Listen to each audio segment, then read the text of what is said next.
हमारे चैनल को सब्सक्राइब करें और बेल आइकन दबाएं। ट्रिंग ट्रिंग ट्रिंग ट्रिंग। शरद सक्सेना जी ने फोन उठाया। उधर से एक जानी पहचानी आवाज आई, मैं प्राण बोल रहा हूं। उस दिन छुट्टी का माहौल था। शरद जी के घर में एक छोटी सी पार्टी चल रही थी। दोस्तों का जमावड़ा था और हंसी ठहाकों के बीच हल्का फुल्का सुरूर भी छाया हुआ था। शरद जी थोड़ा सा नशे में थे, तो उन्होंने भी बिना सोचे समझे जवाब दिया, कौन प्राण? उधर से एक गंभीर मगर हल्की मुस्कान से भरी आवाज आई, अरे भाई, एक्टर प्राण। इस नाम ने मानो शरद सक्सेना जी के होश ठिकाने ला दिए। उनकी आंखों से नशा एक पल में उतर गया। वो जो आराम से कुर्सी पर बैठे थे, अचानक उठ खड़े हुए।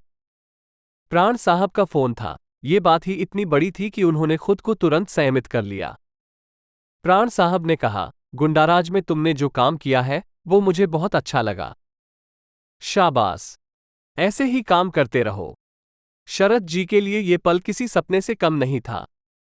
प्राण साहब जैसे दिग्गज से ऐसी तारीफ सुनना किसी भी कलाकार के लिए सम्मान की बात होती। शरद सक्सेना ने धीरे से कहा, सर, मैं एक बार आपसे मिलना चाहता हूं। प्राण साहब ने अपने दोस्ताना अंदाज में जवाब दिया, कभी भी आ जाओ बच्चे, कोई दिक्कत नहीं। अगले ही दिन शरद सक्सेना प्राण साहब के घर पहुंचे। यह मुलाकात शरद जी के जीवन की एक महत्वपूर्ण याद बन गई। उन्होंने प्राण साहब से एक्टिंग के अनमोल टिप्स लिए और फिर उनके पैर छूकर आशीर्वाद लिया। उस दिन शरद जी को महसूस हुआ कि फिल्मी दुनिया में न केवल मेहनत बल्कि सही मार्गदर्शन भी बेहद महत्वपूर्ण है।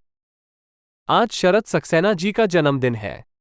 17 अगस्त 1950 को मध्य प्रदेश के सतना में उनका जन्म हुआ था। यानी आज शरद सक्सेना 74 साल के हो चुके हैं। लेकिन उनकी फिटनेस और ऊर्जा देखकर यह कह पाना मुश्किल है। इतनी उम्र में भी उन्होंने खुद को इतना फिट रखा है कि आज के कई नौजवान मेरे जैसे उन्हें देखकर शर्मा जाएं। इस फिटनेस का श्रेय शरद जी अपने पिता को देते हैं, जो खुद एक नामी पहलवान थे। उनके पिता ने न सिर्फ शरद जी को स्वस्थ जीवन शैली की प्रेरणा दी, बल्कि उन्हें इस कद-काठी और शक्ति की धरोहर भी सौंपी। अब चलिए शरद जी के जीवन के कुछ और दिलचस्प पहलुओं की तरफ बढ़ते हैं। आपको शरद जी की ये रोचक कहानियां जरूर पसंद आएंगी। अगर पसंद ना आए तो डिसलाइक कर दीजिएगा, लेकिन अगर पसंद आए तो लाइक के साथ साथ शेयर भी कर दीजिएगा। मेहनत वसूल हो जाएगी। शरद सक्सेना जी के पिता ने अपने बच्चों की अच्छी शिक्षा के लिए सतना से भोपाल शिफ्ट होने का निर्णय लिया था। शरद जी की शुरुआती पढ़ाई भोपाल में हुई। स्कूली दिनों में ही उन्होंने एक्टर बनने का ख्वाब देखना शुरू कर दिया था। अपने पिता की ही तरह शरद जी भी अच्छी कद काठी के थे और कसरत भी खूब किया करते थे। जब वे खुद को शीशे में देखते तो उन्हें लगता था कि वे फिल्मों के लिए बने हैं। शरद जी को फिल्म और टेलीविजन इंस्टीट्यूट ऑफ इंडिया के बारे में स्कूली दिनों में ही पता चल गया था। उनका सपना जल्द से जल्द एफटीआईआई ज्वाइन करने का था। लेकिन उनके पिता ने उनसे कहा कि पहले इंजीनियर बनो, फिर जो दिल चाहे वो करना। पिता के आदेश का पालन करते हुए शरद जी ने 12वीं की पढ़ाई पूरी की और जबलपुर के एक कॉलेज से इलेक्ट्रॉनिक्स एंड टेलीकॉम इंजीनियरिंग की डिग्री ली। इंजीनियरिंग की पढ़ाई पूरी करने के बाद शरद जी ने अपने पिता से पूछा, क्या अब मैं एक्टर बनने का अपना ख्वाब पूरा करने की कोशिश कर सकता हूं? पिता ने वादा निभाया और शरद जी को अनुमति दे दी। शरद सक्सेना मुंबई आ गए। लेकिन मुंबई की चकाचौंध भरी फिल्मी दुनिया में कदम रखना इतना आसान नहीं था। उन्होंने कई डायरेक्टर्स प्रोड्यूसर्स के ऑफिस के चक्कर लगाए, कास्टिंग एजेंट से दोस्ती की, लेकिन काम मिलने का नाम नहीं था। मुंबई में कई महीने बीत गए। इसी बीच उन्हें अपने पिता की एक चिट्ठी मिली। चिट्ठी में लिखा था, समय बर्बाद करना बंद करो और कोई नौकरी तलाश करो। शरद जी ने पिता की बात मानी और नौकरी की तलाश शुरू कर दी। जल्द ही उन्हें एक नौकरी मिल भी गई। लेकिन फिल्म इंडस्ट्री में बने रहने की चाहत ने उन्हें चैन से बैठने नहीं दिया। उन्होंने फोटोग्राफी में रुचि ली और दिन में नौकरी करते हुए रात को फोटोग्राफी सीखना शुरू कर दिया। एक महीने में ही शरद जी को एहसास हो गया कि नौकरी करते हुए वे अपने सपनों को पूरा नहीं कर सकते। उन्होंने नौकरी छोड़ दी और फोटोग्राफी पर पूरा ध्यान देने लगे। उस समय उनके स्कूल के दोस्त चंदन घोष, जो प्रोफेशनल फोटोग्राफर थे, ने उनकी बहुत मदद की। शरद जी उनके असिस्टेंट बनकर काम करने लगे और फोटोग्राफी की कई बारीकियां सीखीं। एक दिन चंदन घोष धर्मेंद्र जी के भाई वीरेंद्र का फोटोशूट कर रहे थे। शरत सक्सेना जी भी वहां मौजूद थे, रिफ्लेक्टर पकड़कर खड़े थे। फोटोशूट के बाद वीरेंद्र जी ने उन्हें खाने का निमंत्रण दिया। संघर्ष के दिनों में ऐसे मौके कम ही आते थे, तो वे तुरंत तैयार हो गए। खाने के दौरान वीरेंद्र जी ने शरत जी से पूछा, क्या तुम भी एक्टर बनना चाहते हो? शरत जी ने हामी भरी। वीरेंद्र जी ने उनसे कुछ तस्वीरें मांगी। उस वक्त शरत जी के पास अपनी तस्वीरें नहीं थीं, लेकिन वे जल्दी से अपने ठिकाने पर गए और कुछ तस्वीरें लेकर वापस आए। अगले ही दिन वीरेंद्र जी ने उन तस्वीरों को एक प्रोड्यूसर को दिखाया। प्रोड्यूसर को शरत जी की पर्सनैलिटी अपनी अपकमिंग फिल्म के एक छोटे से किरदार के लिए परफेक्ट लगी। इस तरह 1974 में रिलीज हुई फिल्म बेनाम में शरत सक्सेना जी ने अपना पहला ब्रेक पाया। इस फिल्म में अमिताभ बच्चन हीरो थे और मौसमी चटर्जी हीरोइन।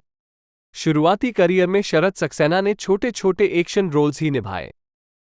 जहां वे हीरो बनने आए थे, वहीं विलेन के हेंचमैन बनकर रह गए।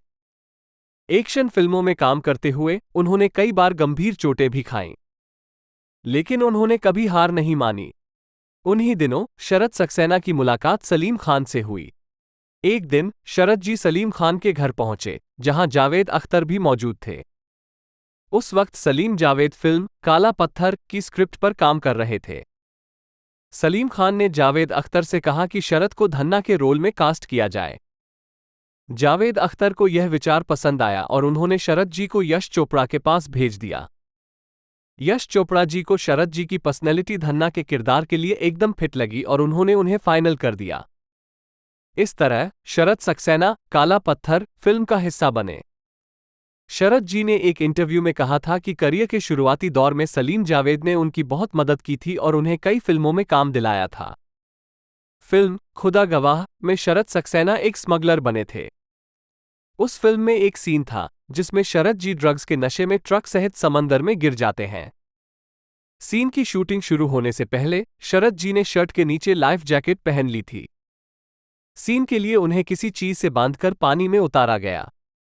सीन पूरा होते ही डायरेक्टर मुकुल आनंद ने पैकअप का आदेश दे दिया, लेकिन किसी का ध्यान शरत जी पर नहीं गया। वे अभी भी पानी में फंसे हुए थे। किसी ने उनकी चीखें नहीं सुनी।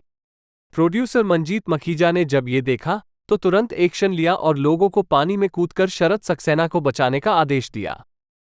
एक इंटरव्यू में शरत जी ने कहा था कि अगर मंजीत मखीजा नहीं होते तो वे जिंदा नहीं बचते। इस वाकये के बाद शरत सक्सेना ने फैसला किया कि वे हर एक्शन सीन को करने से पहले उसकी सुरक्षा के बारे में पूरी जानकारी लेंगे। साल 1998 में शरत सक्सेना को एक बड़ा मौका मिला। फिल्म गुलाम में उन्होंने माइक टायसन जैसा बॉक्सिंग चैंपियन का किरदार निभाया। आमिर खान और रानी मुखर्जी की मुख्य भूमिकाओं वाली इस फिल्म में शरत जी का दमदार एक्शन अवतार देखकर दर्शक दंग रह गए। उनके खतरनाक अंदाज को देखकर हर कोई हैरान रह गया। शरत जी ने आमिर खान के साथ क्लाइमैक्स फाइट सीन में अपनी पूरी ताकत झोंक दी थी। शरत जी को इस रोल के लिए 1999 में बेस्ट विलेन का फिल्म फेयर अवार्ड भी मिला। यह उनके करियर का एक अहम मोड़ था, जिसने उन्हें बॉलीवुड में एक प्रतिष्ठित विलेन के रूप में स्थापित कर दिया। आज भी शरत सक्सेना अपने कद-काठी और अभिनय से नई पीढ़ी के कलाकारों के लिए प्रेरणा बने हुए हैं। उनकी मेहनत, समर्पण और संघर्ष की कहानी सुनकर हर किसी को जीवन में हार न मानने की प्रेरणा मिलती है। शरत सक्सेना ने यह साबित कर दिया है कि सही मायनों में सफलता की परिभाषा वह नहीं जो दिखती है, बल्कि वह जो खुद के लिए हासिल की जाती है। तो दोस्तों, ये थी शरत सक्सेना जी के फिल्मी सफर की कहानी। अगर आपको यह वीडियो पसंद आया हो तो इसे लाइक और शेयर करना ना भूलें। अगर आप हमारे चैनल पर नए हैं तो सब्सक्राइब कर लीजिए, ताकि ऐसे ही दिलचस्प किस्से और कहानियां आप तक सबसे पहले पहुंचें। अगले वीडियो में फिर मिलेंगे। तब तक के लिए खुश रहें, स्वस्थ रहें और वीडियो देखते रहें। धन्यवाद और अलविदा। हमारे चैनल को सब्सक्राइब करें और बेल आइकन दबाएं।